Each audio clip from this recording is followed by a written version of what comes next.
Eating becomes more enjoyable dahil sa kakayanan nating matikman ang iba't ibang lasa. Sa loob ng 5 linggo, dadalhin namin ang mga taste buds nyo sa isang month-long food adventure. 5 malinamnam na episodes na magbibigay sa atin ng tamis, alat, asim, pait, at umami ng mga pagkain sariling atin. 5 magkakaibang lasa, salaksang masasarap na posibilidad. This is a celebration of flavors. Farm to Table, Sunday, 7:15 p.m. May nakapagluto na po ba dyan? This is a very key ingredient na gagamitin ko dito sa niluluto natin. Kailangan kasi mabilisan yung luto. Perfect source. Magluluto ako ng isang dish na very simple to do. Iba-ibang forms of alat yung hinahalo natin. May pa-review tayo. Lalaway ako. Bango na, parang hinahanap niya na yung pitiga mo ng kalamansi tapos may init na kanin. Oh, Lord! Farm to Table. 5 magkakaibang lasa, laksa-laksang masasarap na posibilidad. Alat, pait, tamis, asim at linamnam. Bawat isa sa mga ito, nagsisilbing pundasyong nagpapasarap sa food experience ng bawat Pilipino. Sa special 5-part food adventure na ito, dadalhin namin kayo sa isang nakakatakam na paglalakbay sa iba't ibang bayan, kung saan mas kikilalanin natin ang bawat lasa. Tutuklasin natin kung paano ito nagiging bahagi ng pang-araw-araw na pagkain nating mga Pinoy, at kung bakit nasa puso ito ng mga putahing ating binabalik-balikan. Humanda na para sa isang masaya, lasa, at kakaibang paglalakbay na hindi lang basta food trip, kundi isang pagdiriwang. This is a celebration of flavors. At kasama tayong lahat sa biyahe, Food Explorers.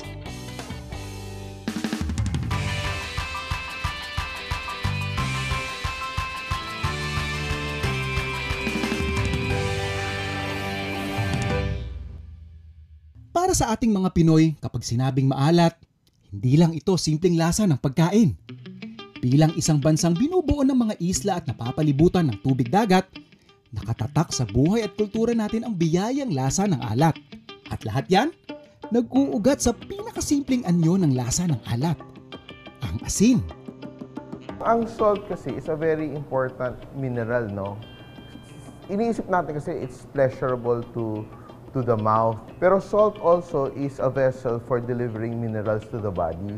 Kaya, when you eat with natural salts, not only do you get the saltiness, but you also absorb mga important minerals sa kailangan ng katawan, calcium, magnesium, and other stuff. One thing that salt does sa pagkain is it brings out not just the saltiness, pero that the salt brings out the natural flavor of food, di ba? Kahit saan ka pumunta sa mundo, ang salt is very important.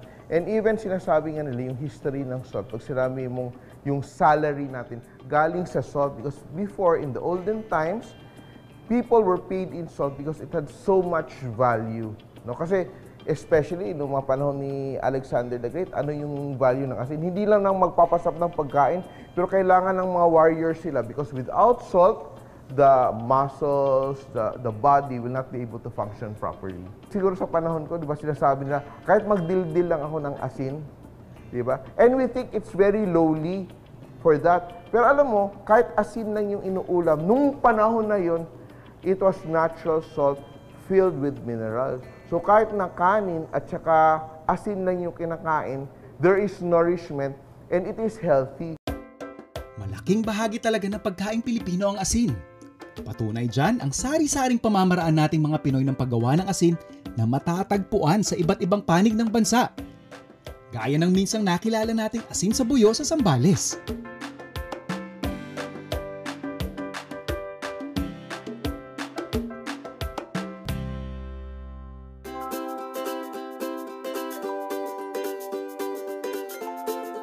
At kapag napadpad ka sa isla ng Bohol, matatagpuan mo ang isa sa mga pinakakakaibang anyo ng asin, ang asin tibuok na ginagawa sa bayan ng Albuquerque. Dito nakilala namin si Ma'am Veronica at Sir Nestor ng asin tan-inong kung saan ginagamit pa rin nila ang pamamaraan ng pag-aasin na minana pa nila sa kanilang mga ninuno. Sa simula po ng forefather namin, yung tatay sa mother side namin, and then binigay niya sa tatay namin. Nag-umpisa yung tatay namin, mga 1940s. Then yung forefather namin is 1800s yun. Nung matanda na yung tatay namin, na hinto yun, by the year 1980s. By the year 2010, naisipan ng kapatid namin yung youngest brother sa tatlong magkakapatid na lalaki. Siya talaga ang may passion na ibalik yung paggawa ng asintibog. Kasi alam niya kung gaano kahirap, anong sakripisyo yung ginawa ng tatay namin. Kaya sabi niya, kahit na hindi pa kilala yung asintibog, kahit walang pera sa asintibog, and then kinumbinsin niya si Nong Nestor. At first, si Nong Nestor ayaw niya kasi sobrang laborious talaga. And then walang pera. Kasi pang barter lang po ng palay doon sa Bukirin yung asintibog noon. Kadalasan lang po nang gumagamit ng asintibog is yung mga farmers. Kasi pang padila nila ng mga kalabaw, baka for farming. And then pang dikdik ng nilugaw sa mga low class family. Labor-intensive at matagal na proseso ang paggawa ng asintibuok. At dahil dito, konti na lang ang mga nagpapatuloy sa paggawa nito dito sa Bohol. Yung paggawa ng asintibok, yung unang panahon, talagang sobrang hirap. Kasi mano-mano po, wala tayong magagamit na masasakyan or mekanismo na magbibigay ng parang maging magaan yung paggawa ng asintibok. Lalo na yung tulad ng pagdala ng mga kahoy or mga panggatong doon sa itaas, ang dalhin dito, yung paghahakot ng bunot or coconut husk, talagang karga-karga ng shoulder ng tatay namin yun. Nasaksihan ko mismo ang proseso ng paggawa nito sa aking pagbisita sa Bohol. At di mo maiiwasang mapabilib talaga sa dedikasyon ng mga taong pinapanatiling buhay ang traditional artisanal salt na ito. Sa umpisa talaga, maghahakot ka ng coconut husk at isusok mo yan for 3 to 4 months bago siya hanguin at i-chop. Nilalagay doon sa pan or paril. Natural seawater papasok doon sa paril, yung high tide papasok. And then kaya natural siyang nasusok yun sa seawater. And then magagather din ng mga panggatong, yung mga mga sanga ng puno. Mataas na panahon na kailangan i-sakripisyo mo para kasi for 3 to 4 months sa umpisa, maghihintay ka na masusok talaga ng gusto yung coconut husk dun sa paril bago mo hanguin at saka i-chop.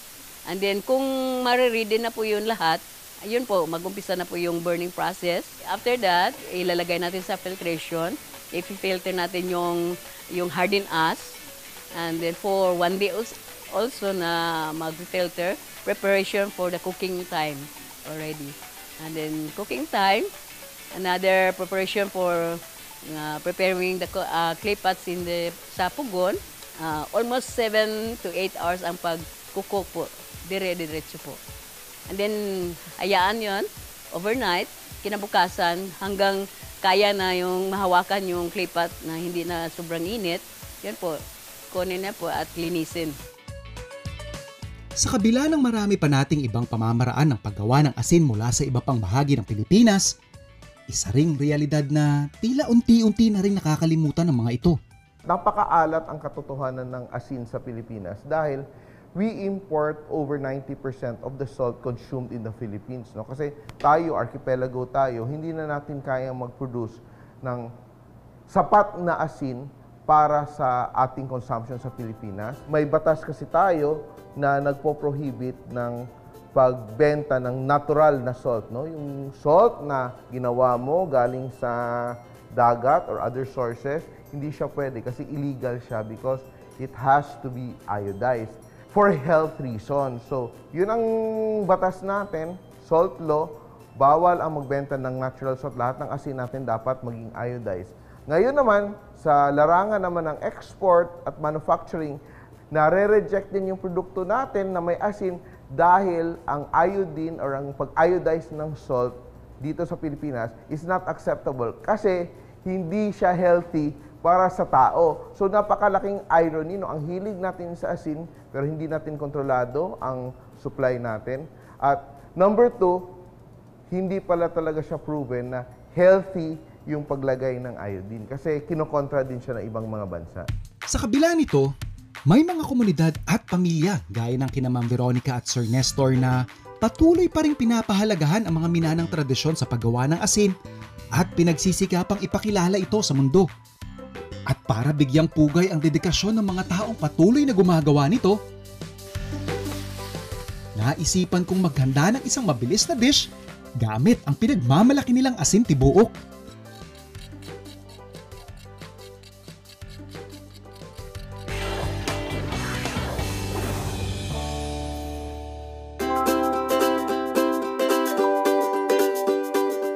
So habang busy-busy yung team nila, Ma'am Veronica at nila Sir Nestor na gumagawa, isa sa very key ingredient na gagamitin ko dito sa niluluto natin, ipe-prepare ko muna yung ibang ingredients natin. So yung ating pusit, hiwain lang natin into portion size. Kung gagawin nyo man to sa bahay, this is optional. Maglalagay lang tayo ng bell pepper, magkaibang kulay, syempre.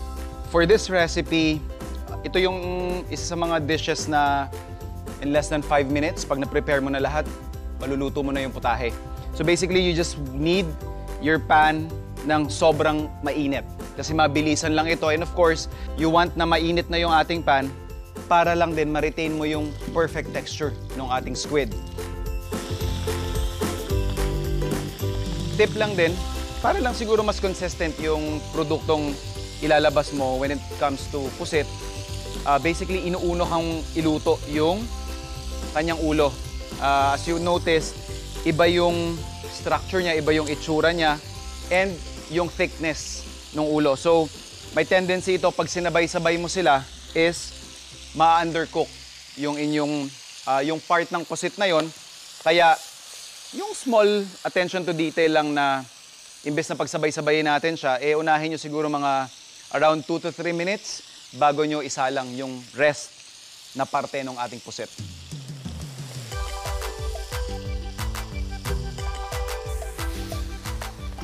Nakisalang lang ako dun sa pugon na ginagamit nilang pangluto dun sa kanilang asin tibuok dahil yung butane natin dun medyo nahihinaan ako eh. So at least, sabi ko nga kanina, kailangan kasi mabilisan yung luto.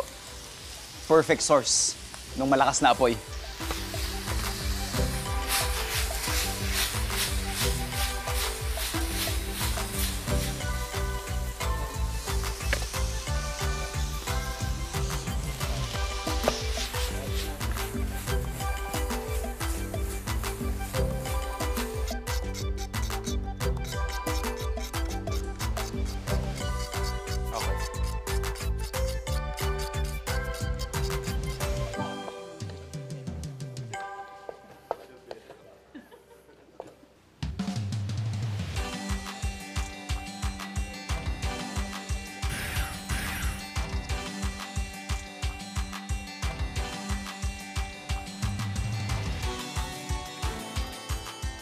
Masasabi nating labor of love talaga ang asin tibuok.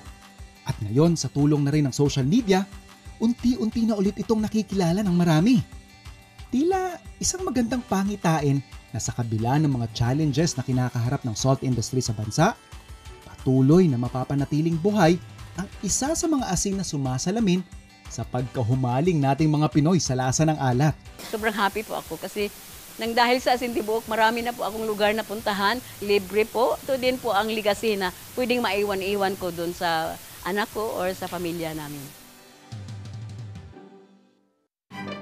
So yung ginagawa lang natin dito, pinapadami lang natin yung ating pwedeng maulam by combining these two ingredients, main ingredients.